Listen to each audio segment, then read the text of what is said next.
सही बात पूछो तो सारी साधना केवल देह भाव को मिटाने के लिए है।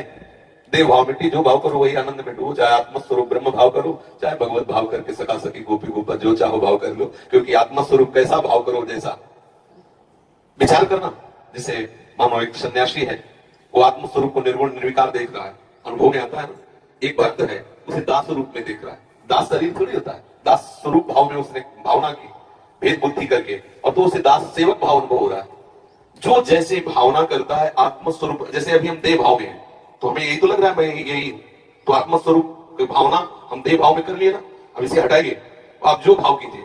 अंतिम समय यदि मृग का चिंतन करते हैं तो आत्मस्वरूप मृग स्वरूप में प्रकाशित हो जाता है। भरत जी को देखो, अंतिम समय में स्त्री का चिंतन करते हैं तो पुरंजन अगलाजन स्त्री का आत्मस्वरूप कैसा भाव करो जैसा, कोई भाव न करो तो मुक्त हो गए। समझ गए, कोई भाव नहीं, मुक्त हो गए। अगर भाव कर रहे हो तो किस कोटि का कर रहे हो, जो कर रहे हो उसी का फल है। अपने लोग क्या भगवत भाव, अपने लोग क्या सखी भाव, अपने को सखा भाव, अपने को दास भाव, जो भाव करो सो वो आपको प्रभु ऐसे अनुभव, आत्मस्वरूप प्रभु है। और कोई भाव नहीं तो जीवन मुक्त हो। समझ में आ रहा है? आत्मस्वरूप कैसा भाव करो जैसा, और कोई भाव न करो तो इसे कहते हैं निराकार और निर्विकार चिदानंद में स्वरूप। बिल्कुल सब सिद्धांत सत्य है, पर अपने भाव को पहले शरीर भाव से हटाना होगा। जब तक शरीर भाव है तब तक विषय भाव है, कोई भगवत भाव नहीं, कोई ज्ञान भाव नहीं, कोई योग भाव नहीं। योग में भी चित्तवृत्ति का निरोध करके विषयों से हटाकर आप परमात्मा स्वरूप प्रभु में लगाया जाता है। ज्ञानी जन देह भाव का नाश करके अपने स्वरूप में स्थित हो जाते हैं। भक्तजन देह भाव का नाश कर भगवत स्वरूप में, जिसे आत्मा कहते हैं ज्ञानी जन, भक्तजन उसे भगवान कहते हैं, योगी जन उसे परमात्मा कहते हैं। तो वही एक तत्व, समझ रहे ना? ये देह भाव हटाना, तुम पुरुष न थे ना हो न रहोगे। ये पोशाक पुरुष की धारण करने से कोई पुरुष नहीं हो जाता, पर ये भाव मिटना बड़ा कठिन है, इसीलिए साधन में लगाया जाता है।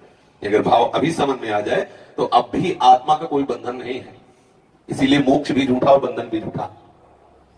अब वो कोई कहेगा शास्त्रों में इतना मोक्ष का महिमा लिखी है, तो मोक्ष भी झूठा है और बंधन भी झूठा है।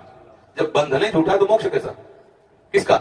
सहज स्वरूप मुक्त आत्मा का कभी बंधन हुआ ही नहीं, तो झूठा ही तो है मोक्ष। बता, हाँ बताओ, कभी आत्मा का बंधन हुआ क्या? कभी आत्मा का त्रिकाल में कहीं बंधन शास्त्र में लिखा हो तो मैं बताओ।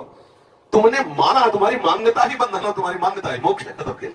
वो मान्यता जितनी जल्दी तुम बंधन से हटा पाओ उतनी जल्दी मोक्ष को प्राप्त हो गए। यही मोक्ष है, न बंधन है न मोक्ष है। बंधन और मन मोक्ष ये मन की मान्यता के अनुसार है। आप अपनी मान्यता को मन से हटाकर स्वरूप में स्थित कर सकते हैं। इसी के लिए बहुत से साधन बताए गए, ज्ञान मार्ग, कर्मयोग मार्ग, भक्ति योग मार्ग। जिस मार्ग से चले, ये प्रपंच का जो है ये वैराग्य भाव जब तक नहीं आएगा तब तक आंतरिक बातें समझ में नहीं आती। चाहे प्रवचन जितना कर ले, चाहे जितना सुन ले, नायमात्मा प्रवचन लभ्या, चाहे जितना प्रवचन कर ले लेकिन आत्म तत्व का बोध नहीं होता। चाहे जितना प्रवचन सुन ले, चाहे जितना बुद्धि बलवान हो, आत्म तत्व जब वर्ण करें तब होता है।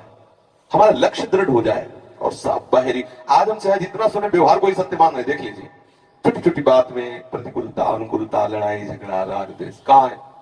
केवल बातें केवल हो रही। आत्म तत्व बोध की तरफ या भगवत मार्ग की तरफ सच्चाई से चलने लगो, अंदर ही मार्ग दिखाई देने लगेगा, अंदर ही प्रकाशित हो जाता है मार्ग। साधकों को ज्यादा माथापच्ची नहीं करनी पड़ती। जैसे एक यमुना स्नान करने से जा रहे थे तो गुरुजी ने टार्च दी, अंधेरा था, एकदम धीमी सी एक पैर दिखा। बोले गुरुजी इससे लक्ष्य की प्राप्ति कैसे होगी, बहुत कम प्रकाश। बोले जितना एक पैर के लिए प्रकाश है बस वो पैर बढ़ाते चले जाओ तो हर पैर में प्रकाश मिलेगा, आप लक्ष्य तक पहुंच जाएंगे। बस ऐसे ही हमें जो नाम मिला है, थोड़ा चिमचिमाहट सी लग रही है आनंद की, उतने भी आप चलना प्रारंभ कर दो, आपको लक्ष्य तक पहुंचा देंगे। होता क्या है, हम इस बात में परेशान रहते हैं, ये मंत्र नहीं वो मंत्र। मंत्रों से कुछ नहीं होना, चिंतन से होना है। आप चिंतन सुधार लो, अभी ठीक, अभी आनंद आ जाएगा। कुछ न जपे, कुछ न जपे, कुछ न चाहे, जीवन मुक्त हो गए।